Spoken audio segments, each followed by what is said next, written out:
আজ আমি তোমাদেরকে দেখাবো ডুমুরের নিরামিষ রেসিপি। অসাধারণ একটা রেসিপি ডুমুরের, দুর্দান্ত লাগে। ডুমুর যদি এইভাবে রান্না করে তোমরা পরিবারের কাছে পরিবেশন করো, খেতে বসে একদম সবাই কিন্তু তোমার প্রশংসা অবশ্যই করবে। আর গরম ভাতে মাছ মাংস কিছুই লাগবে না, ডুমুরের রেসিপি থাকলে এক থালা ভাত নিমিষেই শেষ হয়ে যাবে। তো আমি আজকের এই রেসিপিটা কিভাবে বানাবো সেটাই তোমরা কিন্তু সঙ্গে থাকো আর দেখতে থাকো। চলো বন্ধুরা, আমার সাথে থাকো, সঙ্গে থাকো। দেখো বন্ধুরা, আমি প্রথমে ডুমুরগুলোকে নিয়ে নিয়েছি। দেখতেই পাচ্ছ ডুমুরের সাইজগুলো কেমন। তো ডুমুরগুলো আমি এবারে কেটে নেব। এবারে ডুমুরগুলো কাটার জন্য আমি হাতে ভালো করে তেল নিয়ে নিয়েছি। আর আমি কিন্তু ডুমুরগুলো ধারগুলো নেব, ডুমুরের মাঝখানগুলো কিন্তু আমি ফেলে দেব। ডুমুর কাটার পদ্ধতিও কিন্তু আলাদা, সবাই কিন্তু ডুমুর কাটতে পারে না বন্ধুরা। তো ডুমুরের ধারগুলোকে নিতে হয়, মাঝখানগুলো কিন্তু ফেলে দিতে হয়। তো আর আমি দেখো একটা হলুদ জল করে নিয়েছি, তাতে আমি দিয়ে নিচ্ছি। এইদিকে দেখো হলুদ জল থেকে তুলে নিয়ে আমি সাদা জলে ভালো করে কিন্তু আমি আবার ভালো জলে কিন্তু ডুমুরগুলো ভালো করে ধুয়ে নিচ্ছি। দেখতেই পাচ্ছ আমি কোন অংশগুলো নিয়েছি বন্ধুরা। আর এবার কিন্তু আমি ডুমুরটা ভালো করে সেদ্ধ করে নেব। তার জন্য কড়াইয়ে আমি গরম জল দিয়ে নিয়েছি এবং জল যতক্ষণ না ফুটছে তার আগে আমি কিন্তু দিইনি। যখনই জল ফুটলো তখনই কিন্তু আমি ডুমুরগুলো দিয়ে নিলাম আর সামান্য কিছু পরিমাণ আমি নুন দিয়ে নিলাম। তারপরে একটা পাত্র দিয়ে একটা ঢাকনা দিয়ে চাপা দিয়ে দিলাম। তারপরে কিছুক্ষণ পরে আমি ফিরে আসছি। দেখো ডুমুরগুলো কিন্তু একদম সেদ্ধ হয়ে গেছে। এবার আমি কিন্তু একটা চুপড়ির মধ্যে ডুমুরগুলো ভালো করে ঢেলে নিলাম। তারপর কড়াইয়ে গরম সর্ষের তেল দিয়ে দিলাম।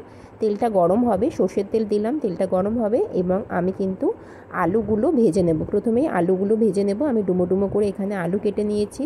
দুটো সাইজ আমি মাঝারি সাইজের আমি আলু নিয়েছি। আলুগুলো ভালো করে কিন্তু আমি ফ্রাই করে নেব।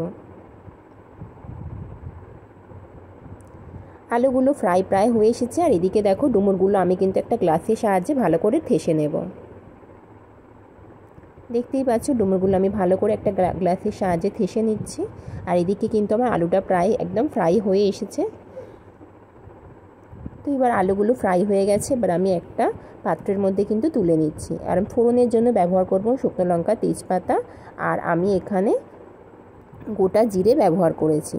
কিছুক্ষণ এভাবে নাড়াচাড়া করার পরে আমি কিন্তু টমেটো দিয়ে নিয়েছি। একটা মিডিয়াম সাইজের টমেটো আমি কুচি করে নিয়েছি। আর এদিকে আমি একটা বাটির মধ্যে হলুদ, জিরে গুঁড়ো, লঙ্কা গুঁড়ো, ধনে গুঁড়ো, নুন দিয়ে ভালো করে একটা বাটির মধ্যে নিয়ে নিয়েছি। আর ভালো করে জল দিয়ে গুলিয়ে নিয়েছি। আর এইদিকে দেখো টমেটো প্রায় কিন্তু মশলাটা কষা হয়ে গেছে। এবার আমি আদা আর জিরে বাটা দিয়ে ভালো করে নাড়াচাড়া করে নিলাম। আর বাটিতে যে মশলাটা আমি গুলিয়ে নিয়েছিলাম, ভাজা মশলা, শুকনো মশলাটা দিয়ে ভালো করে নাড়াচাড়া করে নিলাম। তারপর দেখো আমার মশলা থেকে তেল ছেড়ে দিয়েছে। এইবারে কিন্তু আমি ডুমুরগুলো দিয়ে নিচ্ছি। ডুমুর যেটা আমি ঠেসে নিয়েছিলাম গ্লাসের সাহায্যে, সেই ডুমুরটা দিয়ে কিন্তু ভালো করে নাড়াচাড়া করব। দেখতেই পাচ্ছ আমি ঠেসে নিয়েছি, কত সুন্দর দেখতে লাগছে দেখো। তোমরা কিন্তু আমার মতনই একদম ডুমুরটা রান্না করবে, তাহলে কিন্তু অবশ্যই তোমাদের রান্নার স্বাদ কিন্তু দারুণ হবে। আর বাড়ির সকলেই কিন্তু হাত চেটে খাবে, অবশ্যই খাবে। একদম মাংস মাছ কিছুই লাগবে না ডুমুর যদি এইভাবে রান্না করে দাও। তারপরে দেখো কিছুক্ষণ নাড়াচাড়া করার পরে কিন্তু আলুগুলো দিয়ে নিলাম। ভাজা আলুগুলো আমি দিয়ে ভালো করে এইভাবে কিছুক্ষণ নাড়াচাড়া করেছি। নাড়াচাড়া করার পরে আমি হালকা একটু জল দিয়ে নিচ্ছি, কারণ আমার শুধু আলুটা সেদ্ধ হতেই সময় লাগবে। তো সেই জন্য আমি কিছুটা পরিমাণ জল দিয়ে একটা ঢাকনা দিয়ে চাপা দিয়ে দিলাম। ফিরে আসছি কিছুক্ষণ পরে।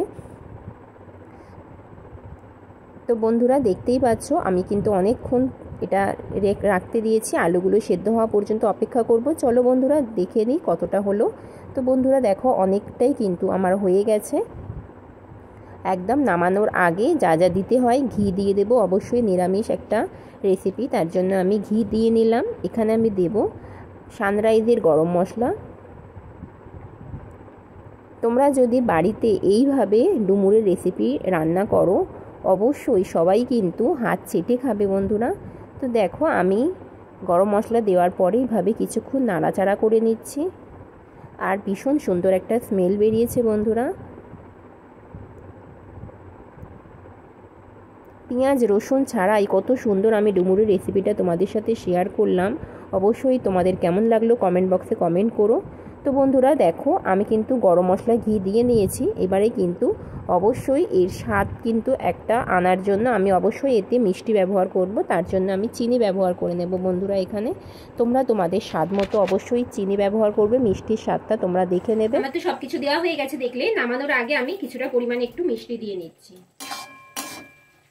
তো বন্ধুরা দেখো, আমার এই ডুমুরের রেসিপি কিন্তু একদম রেডি হয়ে গেছে। দেখতে কেমন হয়েছে বন্ধুরা বলো? তো আমার এই রেসিপিটা তোমাদের কেমন লাগলো অবশ্যই কমেন্ট করে জানিও। আর ডুমুরের এই একদম নিরামিষ রেসিপি তোমরা বাড়িতে অবশ্যই বানাও আর সকলের প্রশংসা পাও, আর সকলে হাত চেটে খাবে বন্ধুরা, সকলে হাত চেটে খাবে। কারণ ডুমুর অনেকেই খেতে ভালোবাসে না। এইভাবে তোমরা যদি ডুমুরটা রান্না করো একদম আমার মতন করে, তাহলে দেখবে বাড়ির সকলে কিন্তু হাত চেটে খাবে আর তোমার প্রশংসা অবশ্যই করবে। দেখতেই পাচ্ছ আমার ডুমুরের রেসিপিটা। তো বন্ধুরা আজকের মতো ভিডিওটা এখানেই শেষ করছি। ভালো লাগলে লাইক কমেন্ট শেয়ার তো অবশ্যই করবে। আর যারা আমার চ্যানেলে নতুন ভিজিট করছো অবশ্যই চ্যানেলটাকে সাবস্ক্রাইব করে পাশে থাকবে বন্ধুরা। আর এই রকম ভিডিও তো পেতে অবশ্যই বেল আইকনটা প্রেস করবে। তোমাদের সাথে দেখা হবে নেক্সট ভিডিওতে। আজকের মতো বিদায় নিচ্ছি। ভালো থেকো, সুস্থ থেকো, আর এই গরমে বেশি বেশি করে জল পান করো বন্ধুরা। চলো টাটা, বাই।